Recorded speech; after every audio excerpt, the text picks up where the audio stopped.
इतिहास की एक ऐसी महागाथा जिसे ग्रीक में किसी महाभारत से कम नहीं देखा जाता।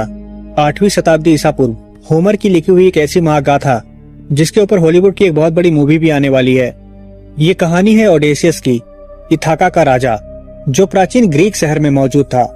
और ये कहानी है उस महान ट्रोजन वार की जिसने ओडेसियस के 10 साल के सफर की शुरुआत की, जिसमें उसे कई तरह के राक्षस, प्रकृति और देवताओं का सामना करना पड़ा। इस महान गाथा की शुरुआत तब होती है जब ट्रॉय का राजकुमार पेरिस स्पार्टा की रानी हेलेन को अगवा कर लेता है, जिसके बाद स्पार्टा की पूरी सेना ट्रॉय पर हमला कर देती है। और माना जाता है कि ये युद्ध 10 वर्षों तक चलता है, लेकिन कोई भी ट्रॉय के किले को गिरा नहीं पाता। अंत में स्पार्टा एक बहुत बड़ा षड्यंत्र रचकर ट्रॉय के पास एक बहुत बड़ा लकड़ी का घोड़ा भेजता है, जिसे ट्रॉय के लोग जीत की खुशी का तोहफा समझकर अपने साथ ले आते हैं। मगर उन लोगों को यह बात पता नहीं थी कि उस लकड़ी के घोड़े के अंदर ढेर सारे स्पार्टा सैनिक छुपे हुए थे, और आधे रात को वो सारे सैनिक उस घोड़े से बाहर आ जाते हैं और पूरे ट्रॉय शहर को जला देते हैं। और इस तरह से इस ट्रोजन वार का अंत हो जाता है। लेकिन ओडेसियस की कहानी इसके बाद शुरू होती है। ओडेसियस भी इस युद्ध में ग्रीक सिटी स्पार्टा की तरफ से लड़ रहा था और वो इथाका का राजा था। मगर युद्ध खत्म होने के बाद वो वापस अपने घर जाना चाहता था, जहाँ उसकी बीवी पेनेलोपी और उसका बेटा टेलेमाकस उसका इंतजार कर रहे थे। वो अपने सैनिकों के साथ 12 जहाजों पर अपने सफर पर निकला। अपने रास्ते में वो सबसे पहले सिकोनस नाम के एक द्वीप पर पहुंचा, जहां पर उनके सैनिकों के साथ उसकी बहुत बड़ी लड़ाई हुई, जिसमें ओडेसियस ने उस पूरे शहर पर अपना कब्जा कर लिया। मगर उन्होंने वहां के अपोलो मंदिर के पुजारी मारोन और उसके परिवार को कुछ नहीं किया। उसने ओडेसियस को मारून वाइन नाम की एक बहुत ही प्रसिद्ध शराब दी, जिसे पीकर देवता भी अपने होश खो बैठते थे। लेकिन ओडेसियस उस शहर में ज्यादा समय तक नहीं रुक पाया। सिकोनिस लोगों ने एक बार फिर से ओडेसियस की सेना पर आक्रमण किया, जिसमें ओडेसियस के कई सारे सैनिक मारे गए, जिससे मजबूर होकर ओडेसियस ने अपने सारे सैनिकों को वापस जहाज में जाने का आदेश दिया। ओडेसियस वापस अपने जहाज से इथाका की तरफ ही जा रहे थे कि तभी समुद्र में एक बहुत बड़ा तूफान आ गया, और 9 दिनों के इन तूफान में ओडेसियस के सारे जहाजों को समुद्र में भटका दिया। किसी तरह से ओडेसियस और उसकी सेना एक दूसरे द्वीप पर पहुंचे। वहाँ के लोग काफी मिलनसार थे, और उन लोगों ने ओडेसियस और उनकी सेना को एक खास तरह के लोटस फ्लावर खाने के लिए दिए। उस फूल को खाते ही ओडेसियस और उसके सारे साथी सब कुछ भूलने लगे। वो अपने देश इथाका को भी भूल चुके थे और हमेशा के लिए यहीं रह जाना चाहते थे। लेकिन ओडेसियस किसी तरह से भी उन लोगों को लेकर जहाज पर गए और इथाका की तरफ वापस अपना सफर शुरू किया। ओडेसियस को समुद्र में अब काफी दिन हो चुके थे और उनका राशन भी लगभग खत्म हो चुका था। रात के अंधेरे में वो सभी साइक्लोप्स के द्वीप पर पहुंचे, जहाँ पर एक आंख वाले बड़े दानव रहा करते थे। ओडेसियस को सामने एक बहुत बड़ी गुफा दिखाई दी। ओडेसियस अपने 12 भरोसेमंद साथियों के साथ उस गुफा के अंदर गए। जब वो उस गुफा के अंदर गए तो उन्होंने देखा कि वहाँ बहुत सारी खाने पीने की चीजें रखी हुई थी। दूध, पनीर और बहुत सारे भेड़ें भी वहाँ पर बंधी हुई थी। उस जगह को देखकर ऐसा लग रहा था कि जैसे कि वो किसी चरवाहे का घर हो। इतने दिनों तक भूखे रहने की वजह से वो सभी उस खाने को मजे से खाने लगे। लेकिन तभी उस गुफा के अंदर एक आंख वाला एक बहुत बड़ा दानव आ गया। उस दानव का नाम पॉलीफेमस था, जो कि समुद्र के देवता पोसाइडन का बेटा था। जब उसने अपने गुफा के अंदर ओडेसियस और उनके साथियों को देखा तो वो गुस्से से आग बबूला हो गया और उसने ओडेसियस के 2 साथियों को पकड़कर वहीं पर निकल गया। उसने गुफा का दरवाजा एक बड़े से पत्थर से बंद कर दिया। ओडेसियस ने उससे कई बार विनती की, लेकिन वो कुछ भी सुनने को तैयार नहीं था। अगले दिन उसने ओडेसियस के 2 और साथियों को खा गया। अब ओडेसियस समझ चुका था कि उसे जल्दी ही कुछ करना होगा, वरना वो सभी के सभी यहीं पर मारे जाएंगे। ओडेसियस ने अपने साथ लाई मारून वाइन पॉलीफेमस को पिलाई, और जब पॉलीफेमस ने उससे उसका नाम पूछा तो उसने अपना नाम नोबडी बताया। जब पॉलीफेमस शराब के नशे में चूर था, तभी ओडेसियस के साथियों ने एक बड़ी से लकड़ी को आग में तपाकर पॉलीफेमस के आंख में घोंप दिया, जिससे पॉलीफेमस दर्द से चिल्लाने लगा। ओडेसियस ने उसे जान से नहीं मारा, क्योंकि वो जानता था कि उस बड़े पत्थर को गुफा के मुंह से सिर्फ पॉलीफेमस ही हटा सकता है। पॉलीफेमस अपने साथियों से दर्द के मारे मदद की पुकार करने लगा। वो बार बार चिल्लाने लगा, नोबडी इज किलिंग मी। मगर बाहर खड़े साइक्लोप्स को यह सुनाई दिया कि उसे कोई नहीं मार रहा है, इसलिए कोई भी उसकी मदद करने के लिए गुफा के अंदर नहीं आया। अगले दिन जब सुबह हुई तो पॉलीफेमस ने अपने भेड़ों को बाहर निकालने के लिए गुफा का दरवाजा खोला। तभी पॉलीफेमस और उनके साथी चुपके से उस गुफा के दरवाजे से बाहर आ जाते हैं। पॉलीफेमस उनकी आवाज सुन लेता है और उनका पीछा करने लगता है, लेकिन तब तक ओडेसियस और उसके सैनिक अपनी जहाज पर बैठकर वहां से निकल जाते हैं। पॉलीफेमस जोर जोर से चिल्लाने लगता है। तब ओडेसियस चिल्लाकर उसे अपना नाम बताता है कि वो ओडेसियस है, इथाका का राजा। पॉलीफेमस गुस्से से आग बबूला हो जाता है और वो अपने पिता पोसाइडन को पुकारने लगता है और उनसे विनती करता है कि जिस ओडेसियस ने उसकी आंख फोड़ी है वो कभी भी अपनी मंजिल तक ना पहुंच पाए, और अगर वो पहुंच भी जाए तब भी वो अकेला होकर सब कुछ खो दे। जिसके बाद पोसाइडन ने पूरे समुद्र में तूफान ला दिया और अब ओडेसियस और उसके सारे साथी उस तूफान में फंस गए। किसी तरह से वो इससे बचते बचाते हवा के देवता एओलियस के द्वीप पर पहुंचे, जिसने ओडेसियस की मदद की और समुद्र की तेज हवाओं को एक पोटली में बंद कर दिया और बस उतनी ही हवा को खुली छोड़ दी जिससे कि वो अपने घर इथाका पहुंच पाए।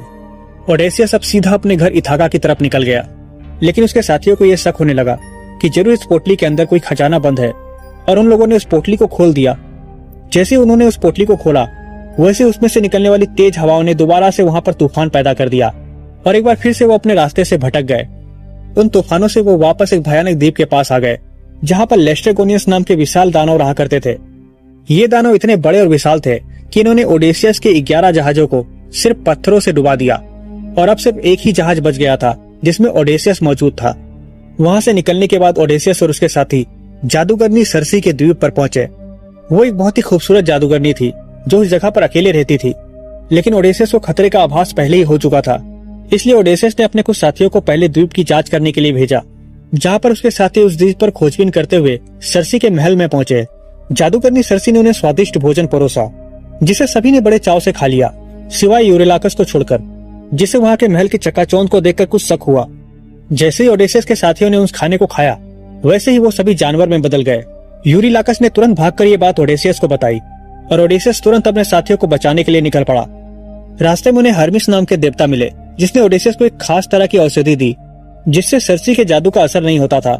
जब ओडेसियस सर्सी के पास पहुंचा तब सर्सी ने उसे भी वही खाना खाने के लिए दिया, लेकिन देवता हर्मिस के दिए गए औषधि के कारण ओडेसियस पर उस खाने के जादू का कोई असर नहीं हुआ। ओडेसियस ने सर्सी पर तलवार तानकर अपने साथियों को वापस ठीक करने का आदेश दिया, जिसके बाद सर्सी ने उसके सारे साथियों को वापस इंसान बना दिया। ओडेसियस और उसके साथी उस द्वीप पर लगभग 1 साल तक रुके, लेकिन ओडेसियस अपने घर इथाका जल्दी से जल्दी पहुंचना चाहता था। अंत में ओडेसी ने सर्सी से विदा लिया। सर्सी ने उसे बताया कि अपने घर वापस जाने के लिए उसे अंडरवर्ल्ड के रास्ते से होकर ही जाना पड़ेगा और वहां उसे टायरेसियस से मदद भी लेनी पड़ेगी। ओडेसियस एक बार फिर से अपने आगे का सफर शुरू करता है। रास्ते में वो एक बहुत ही अजीब तरह के द्वीप पर पहुंचे। वहां पर सूरज की रोशनी का नामो निशान नहीं था और हर जगह बस अंधेरा छाया हुआ था। ये थी अंडरवर्ल्ड की दुनिया। ओडेसियस अपने साथियों के साथ वहां एक बलि चढ़ाता है और जैसे ही उसका खून जमीन पर गिरता है वैसे ही एक एक करके अंडरवर्ल्ड की सारी आत्माएं बाहर आने लगती है।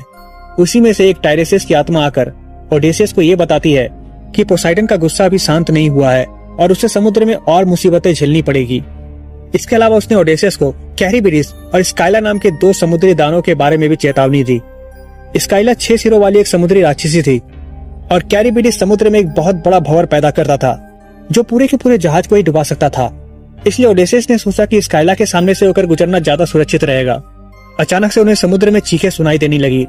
6 सिरों वाली एक विशालकाय राक्षसी समुद्र से बाहर आई और उसने ओडेसियस के जहाज से 6 लोगों को पकड़कर खा लिया। ओडेसियस कुछ नहीं कर सकता था और भारी मन से वो वहां से निकल गया। ओडेसियस को रास्ते में सायरन्स के बारे में भी चेतावनी मिली थी। सायरन खूबसूरत जलपरियां होती है। माना जाता था कि इनके गाने की आवाज इतनी मधुर होती है कि लोग ना चाहते हुए भी इनकी तरफ आकर्षित हो जाते थे। ओडेसियस ने अपने सभी साथियों को यह आदेश दिया कि वो सभी अपने कान में मोम डाल ले ताकि वो सायरन्स का गाना ना सुन सके, और उसने खुद को जहाज से जकड़कर बांध देने को कहा। और अगर वो सायरन्स का गाना सुनकर अगर उन लोगों को खुद को छोड़ने को भी कहे तब भी वो लोग उसे ना खोले। ओडेस के आदेश के अनुसार वो सभी अपने कान में मोम डाल लेते हैं और ओडेसियस को जहाज से कसकर बांध देते हैं। समुद्र के रास्ते में सायरन्स दिखाई देने लगती है। जैसे ही सायरन्स ने गाना शुरू किया वैसे ही ओडेसियस पूरी तरह से मदहोश हो गया। वो चिल्लाने लगा और अपने साथियों को खुद को खोलने को कहा, लेकिन किसी ने भी उसकी बात नहीं सुनी और वो लोग उस रास्ते से चुपचाप निकल जाते हैं। रास्ते में वो सूर्य देवता हीलियो के द्वीप थ्रेनेसिया में पहुंचे। इस द्वीप के बारे में टायरेसियस ने ओडेसियस को पहले ही चेतावनी दी थी कि वो इस द्वीप से जल्दी निकल जाए और सूर्य देवता हीलियो के मवेशियों को बिल्कुल भी हाथ ना लगाए। लेकिन समुद्र में फिर से तूफान आ गया जिससे उन्हें उस द्वीप पर ही रुकना पड़ा। ओडेसियस ने अपने सभी साथियों को सूर्य देवता हीलियो के मवेशियों को हाथ ना लगाने के लिए कहा। कई दिन बीत गए लेकिन अब उसके साथियों से भूख बर्दाश्त नहीं हो रही थी। एक दिन जब ओडेसियस सो रहा था तब उसके साथियों ने एक मवेशी को मार डाला। जब ये बात ओडेसियस को पता चली तो उसने उस द्वीप से तुरंत निकल जाना ही बेहतर समझा, मगर सूर्य देवता हीलियोस बहुत ही ज्यादा नाराज थे और उसने इसकी शिकायत जिउस से कर दी, जिसने ओडेसियस की जहाज पर एक तेज बिजली गिराई और उसका पूरा जहाज टूटकर समुद्र में बिखर गया। ओडेसियस के सारे साथी मारे गए और सिर्फ ओडेसियस ही जिंदा बच पाया। ओडेसियस समुद्र में एक छोटे से लकड़ी के टुकड़े के सहारे एक सुनसान द्वीप पर पहुंचा वहाँ कैलिप्सो नाम की एक सुंदर अप्सरा रहती थी, जिसने ओडेसियस की जान बचाई। समय बीतता गया और अब वो ओडेसियस को पसंद करने लगी थी, जिस वजह से उसने ओडेसियस को उसी द्वीप पर कैद कर लिया। देखते देखते 7 साल बीत गए। ओडेसियस को हर दिन अपने घर की याद आती थी और वो हर दिन यही सोचा करता था कि क्या वो कभी भी अब अपने घर वापस नहीं जा पाएगा। उसके दुख को देखकर देवताओं को उस पर दया आ गई, जिसके बाद ज्यूस ने हर्मिस को कैलिप्सो के पास भेजा, जिसने ओडेसियस को आजाद कर देने को कहा। कैलिप्सो उसे जाने नहीं देना चाहती थी, मगर फिर भी देवताओं के आदेश की वजह से उसने ओडेसियस को एक नाव दी और वहां से विदा किया। ओडेसियस एक बार फिर से समुद्र में था, लेकिन समुद्र के देवता पोसाइडन का गुस्सा अभी शांत नहीं हुआ था। उन्होंने समुद्र में एक बार फिर से तूफान खड़ा कर दिया और ओडेसियस की पूरी नाव एक बार फिर से समुद्र में डूब गई। लेकिन जलपरियों की देवी इनो ने उसकी मदद की। उन्होंने उसे एक चोगा दिया, जिससे वो समुद्र में भी तैर सकता था। समुद्र में भूख प्यास से तड़पता ओडेसियस फेसिया नाम के एक और द्वीप पर पहुंचा। वहां की राजकुमारी नौसिका ने ओडेसियस को देखा और वो उसे अपने साथ महल ले आई। ओडेसियस ने वहां के राजा को अपनी सारी कहानी बताई। वहां के राजा ने ओडेसियस की मदद की और उसे अपने जहाज के साथ वापस इथाका में छोड़ने का आदेश दिया। कई सालों के संघर्ष के बाद अब ओडेसियस वापस इथाका की धरती पर था, लेकिन अब इथाका पूरी तरह से बदल चुका था। राजा के ना रहने पर लोग अपनी मनमानी पर उतर आए थे। तभी देवी एथेना ने ओडेसियस की मदद की और उसे एक बूढ़े व्यक्ति का रूप दे दिया, ताकि उसे इस भीड़ में कोई पहचान ना सके। जब वो अपने महल पहुंचा तो उसने देखा कि वहाँ कई लोग राजाओं की तरह बर्ताव कर रहे हैं और वहाँ पर सभी लोग ओडेसियस की गद्दी को हड़पना चाहते थे, जिसके लिए वो ओडेसियस की पत्नी पेनेलोपी से शादी करना चाहते थे। लेकिन पेनेलोपी को हमेशा से ये विश्वास था कि ओडेसियस अभी भी जिंदा है, जिस वजह से वो कोई ना कोई बहाना बनाकर उन प्रस्तावों को टाल दिया करती थी। लेकिन इतने सालों के बाद अब उसके पास अब दूसरा कोई रास्ता नहीं बचा था। पेनेलोपी ने लोगों के सामने ये प्रस्ताव रखा कि जो कोई भी ओडेसियस के भारी धनुष से 12 छेदों में सही निशाना लगा लेगा, वो उसी से शादी करेगी। सभी लोगों ने बारी बारी से कोशिश की, लेकिन कोई भी उसमें से सही निशाना नहीं लगा पाया। अंत में ओडेसियस सामने आता है। उस बूढ़े व्यक्ति को देखकर सभी उसका मजाक उड़ाने लगे, लेकिन ओडेसियस उस धनुष से बिल्कुल सही निशाना लगा देता है, जिसके बाद ओडेसियस वापस अपने असली रूप में आ जाता है और अपने कुछ बचे हुए वफादार साथियों के साथ वो उन सभी लोगों को मार देता है जिसने उसके सत्ता और उसके धन को हथियाने की कोशिश की। पेनेलोपी को यकीन हो गया कि ओडेसियस अब वापस आ चुका है। वो उसे देखकर भावुक हो गई। ओडेसियस पूरे 20 साल बाद अपने घर वापस लौटा था। ये कहानी और भी ज्यादा रोमांचक और दिलचस्प है, जिसके ऊपर एक मूवी भी जल्द ही रिलीज होने वाली है। ये कहानी ओडेसियस के सब्र का इम्तिहान था, जिसे उसने बखूबी निभाया। अगर ये वीडियो आपको पसंद आई हो तो इसे एक लाइक जरूर कर दीजिएगा। मिलते हैं अगले वीडियो में।